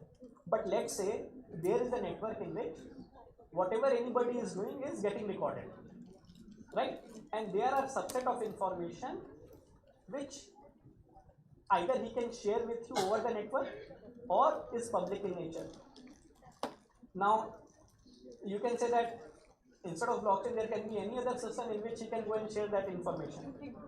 What makes blockchain unique is there is no way you can go and change the record once it is recorded. So let's say if I have recorded in year 1999, I did so and so revenue, right? In year 2022, I cannot go back and change that particular entry. When I say go back, it means I can go and correct that particular entry. It will give us an audit trail. It will show the external parties or my business partner that I in 2023 had gone and edited that. I did so much things in 1999. But I cannot go and do and change that entry that it looks like in 1999 only I had made that particular entry. So with other portals which are centralized in nature, I can go and do it. So that is why a third person cannot trust that particular system, because you are owning the data, you can manipulate the data in any way, right, without any audit trails. But with blockchain, if you try to change that data, if you try to correct that data, right, and why I am using correct, because there can be genuine mistakes, right, still it has an audit trail which says that, okay, I did a mistake, this is what the correct entry is.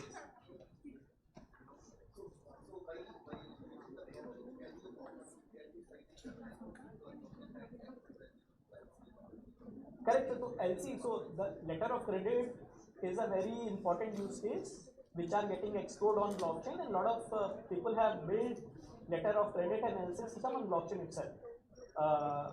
I think few months back, one of the big supply chain company did also an LC, letter of credit, with a bank. It was done on blockchain. LC, bill of material, BOM, these are all the use cases in supply chain industries which are getting explored on blockchain, and there are systems which have done it.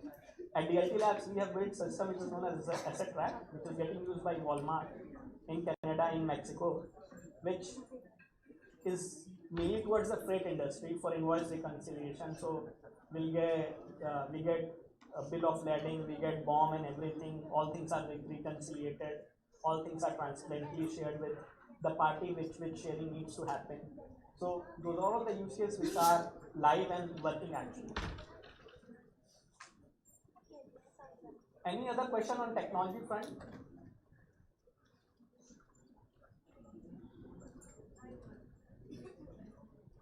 Okay, so this is the final slides which I am going to explain on how the technology works, and it will encapsulate whatever we have talked up till now, right? How end-to-end system work and how end-to-end things happen. So you will have one blockchain identity. So either it can be a person or either it can be a system which is through which you are proxying will have a blockchain identity. You will request a transaction.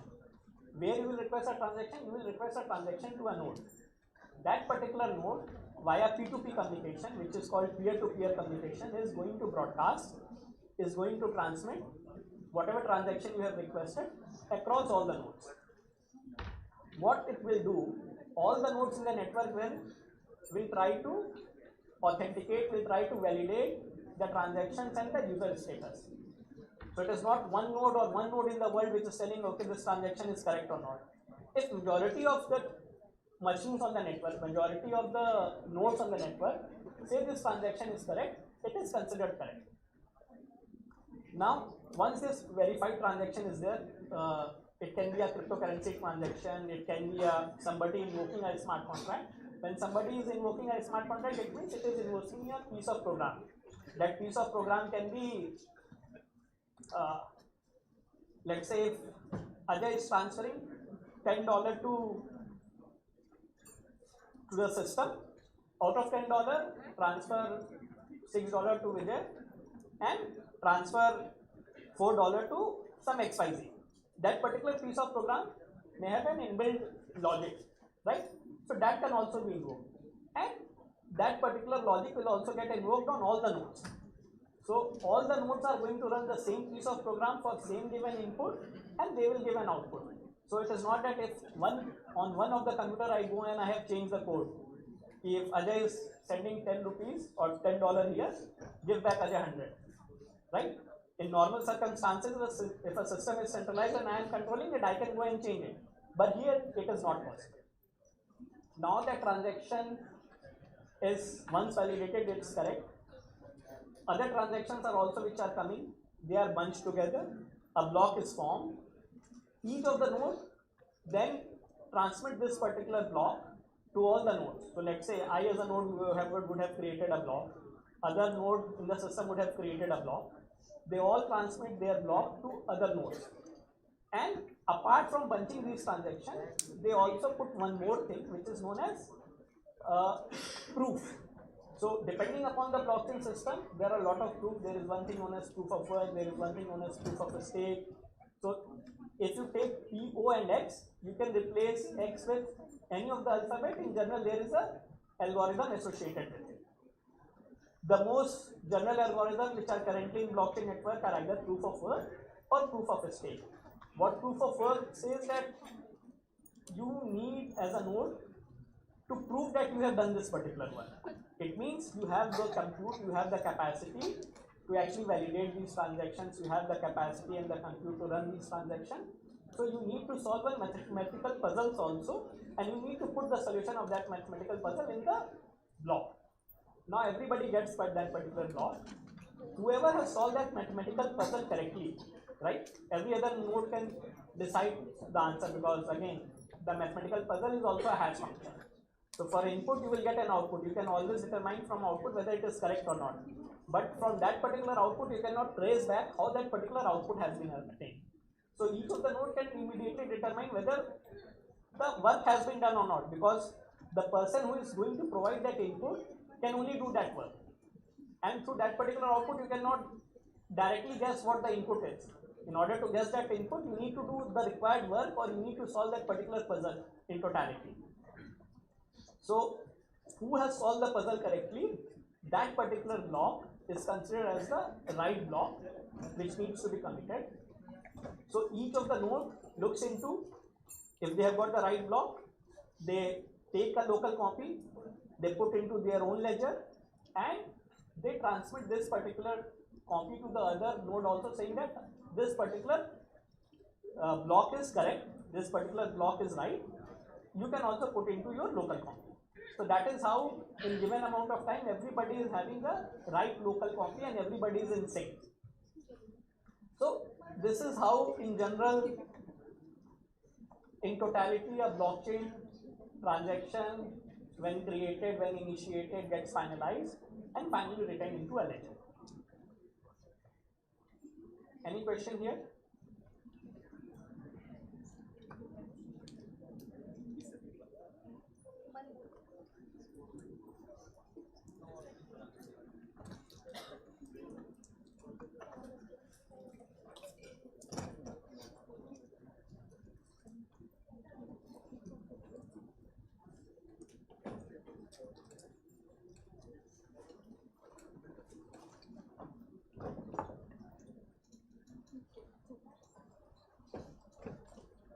Coming on to the use cases. So one of the very important use cases and domain in blockchain can be supply chain management. For each of these vendors, are competing for the same business. Want to get the business of sending or taking that load from one place to another. So in general, what happens? This much is the load which needs to be taken from X to Y location, right? And people will bid for it. By default, when you take load from one location to another, bid will involve certain prices which are static in nature or which are fixed in nature. That will not change. Then there are certain prices which are dynamic in nature, which may change. Those dynamic prices may depend upon, it may be fuel cost, right, which can change. It may depend upon taxes depending upon what route was taken. You can pre-decide the route, but what happens generally, the day on which the delivery needs to happen, there is some or the other reason that particular route is not usable. So the route will change. It may involve taxes which are not already earlier encountered for.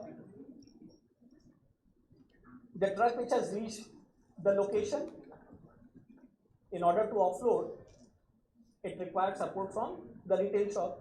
Maybe the employees are not at that particular point of time, since you have arrived late, they are not available, right? So there is a waiting time involved, which is again dynamic in nature.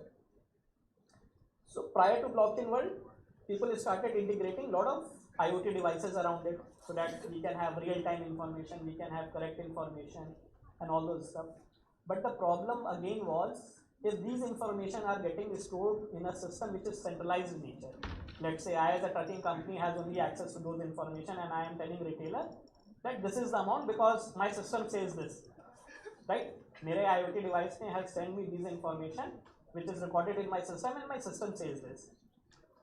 Then the problem of transparency and trust still remains, because ultimately earlier you were telling that this is the amount, give it to me. Now you're telling my system is telling that this is the amount, give it to me. As a business, in any case, I have to believe you on face value, right? But blockchain allows you to build a system in which you are not required to believe a system on face value. Because the ledger are shared, because the data are shared in a permission fashion, you have the knowledge, and the retail owner also have an information that via this particular IoT devices, this particular messages were received, this particular truck was waiting at this particular point of time, this particular truck took this particular route. Everybody has that particular information. Owing to blockchain technology, that information cannot be manipulated, right? The trucking company itself cannot manipulate. They will leave an audit trail, because a replication of, the replication of data is there. So that is the very important aspect where blockchain technology can add in a lot of value. So it allows you to trace your loads in a more transparent fashion. It allows you to improve the efficiency, because now both the party are having real-time information. Let's say, for an example, there is medicine are getting transported, right, which requires to remain at a certain temperature, and after that particular certain, if that certain temperature is breached, destination, the best possible route would be to dispose it off to the place which is most nearly located, right? Now, since this information is going to be shared across every person, informed decisions can be taken either by the people as well as a smart contract in place. The smart contract in place, which is a piece of code, can have those inbuilt logics that if an IoT device transmits me this particular message that this particular temperature has been breached, this particular action needs to be taken out, right? So it brings in a lot more efficiency, it brings in a lot more real-time action, and you save lot of money, you save lot of dollar just by having access to the information in real time and taking action at the most appropriate time. Otherwise, you have to wait for information. Which may be coming delayed to you. Otherwise, the medicine would have come to your retail shop. Bear the transportation charge of taking this medicine to a wasteland. Or important aspect which startup can build system on is Decentralized finance. Finance is one of the very much disrupted industry with blockchain, starting with cryptocurrency. But there are a lot of other things which are coming into finance which are getting built on top of blockchain. It is lending and borrowing services, lots, right? So blockchain is also lowering the transaction cost at a very greater level because the middlemen are getting removed. So when the middlemen are getting removed, the layer which has to earn money because they are working on your behalf, they are conducting certain things on your behalf. As that layer gets removed, that particular cost automatically comes down.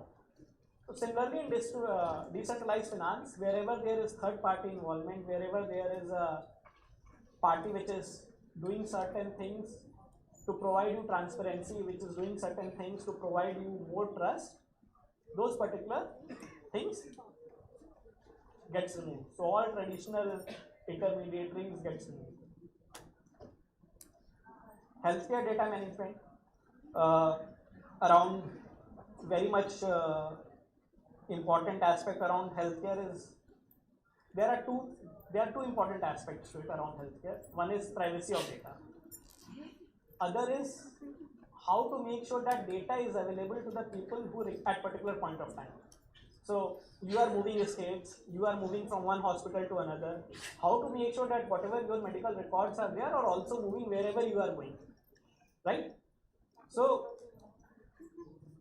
healthcare is again one of the very, as a domain, is undergoing a lot of disruption, and there is a lot of owner of your identity. So when you are owner of the identity, you are also owner of the data which is associated with that particular identity.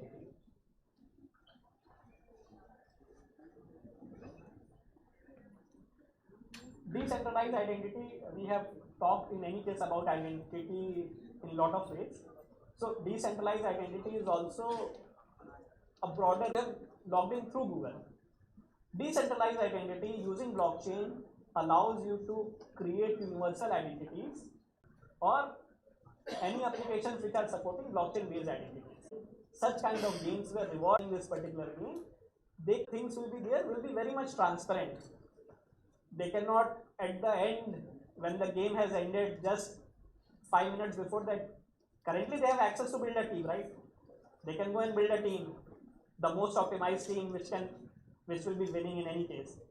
Because the game has already concluded to the most part of it.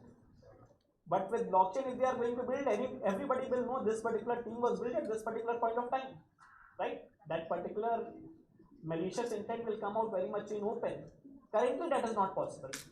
We believe everybody is doing in the right way, but currently, the way systems are built, they have those lacuna in place, they have those loophole in place. So these are all related to things which can be built on. A lot of other things also can be built on the use cases. If anybody has question related to use cases, or still anybody has question related to the technology aspects of blockchain, I am very much open for the question now.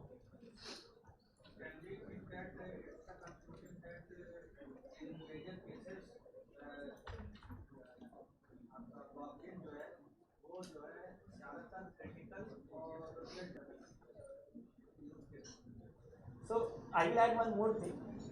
Any places which has lot of third party, there are a lot of stakeholders which require transparency. So that is the place where blockchain can be used, coupling it with critical aspect. Because if it is a system which has only one user, वही data डाल रहा है, he is only putting in data, he is only taking out information, it doesn't make sense. But if there are multiple stakeholders involved, your business partner is somebody else, but they are just providing or facilitating something to you because you do not have that particular trust on some other business party with which you are conducting business. So these are the places for sure blockchain can be used.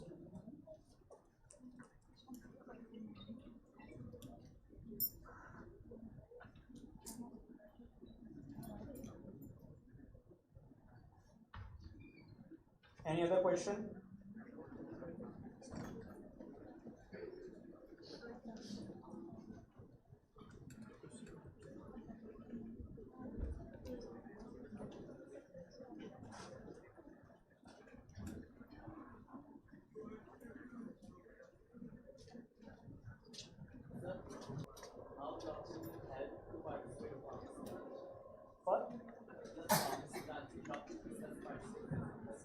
Pharmacy.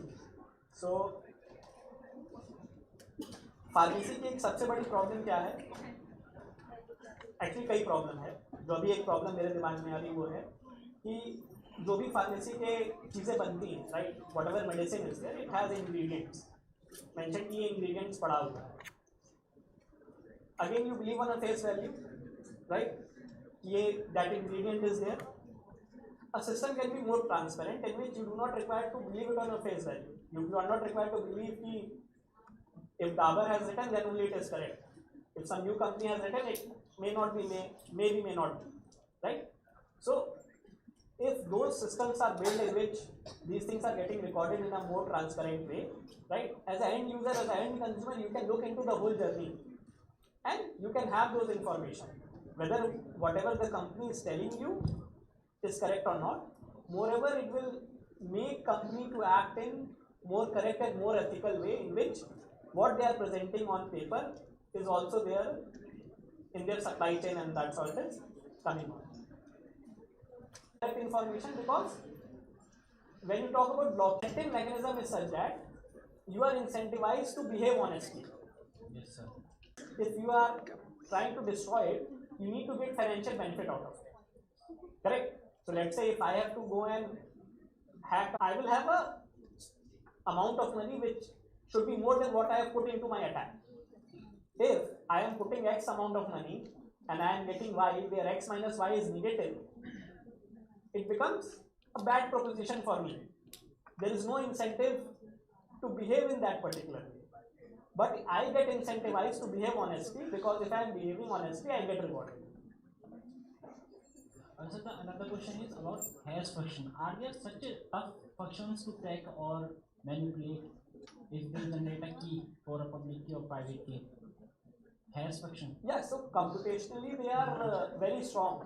So if you have infinite amount of compute power, you can crack it.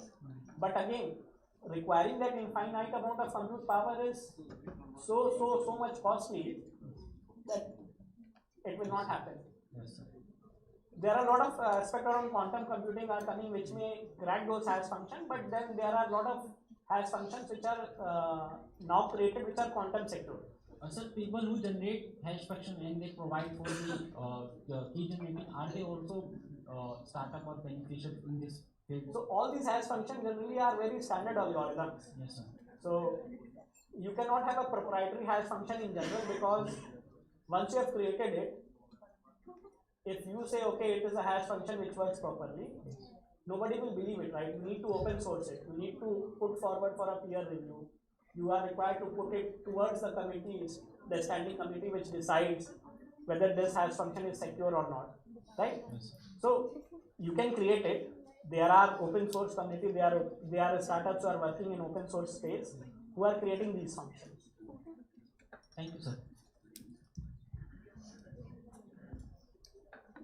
So I guess that's it. Thank you so much, Mr. Ajay Singh, for such an informative conversation. Now I'd like to invite Mr. Anubhav Vajpayee, CEO at IML EIC, to please felicitate Mr. Ajay Singh.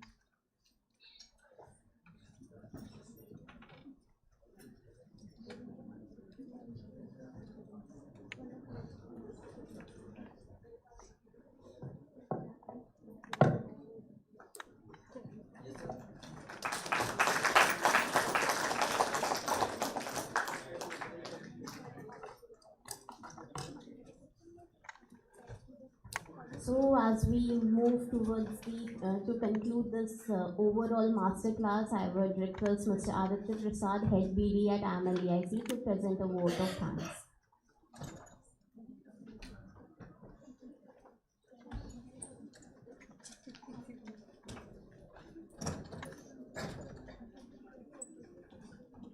Thank you, Snigdha. So on behalf of IIM Lucknow Enterprise Incubation Center, we thank all the participants in this masterclass on generative AI and blockchain. Heartfelt thanks to Mr. Anil Arora from Microsoft for a very interesting and insightful session. We are also thankful to Ajay Singh from DLP Labs for giving us the perspective of blockchain as future technology. Many thanks to faculty and students from CCS University, Sobit University, ITS, GBU, and other participants as well. You all have made this session very lively and interactive. Now I request all of you to please proceed for the lunch, and we also have made arrangements for incubation visit, lab visit after lunch for students and other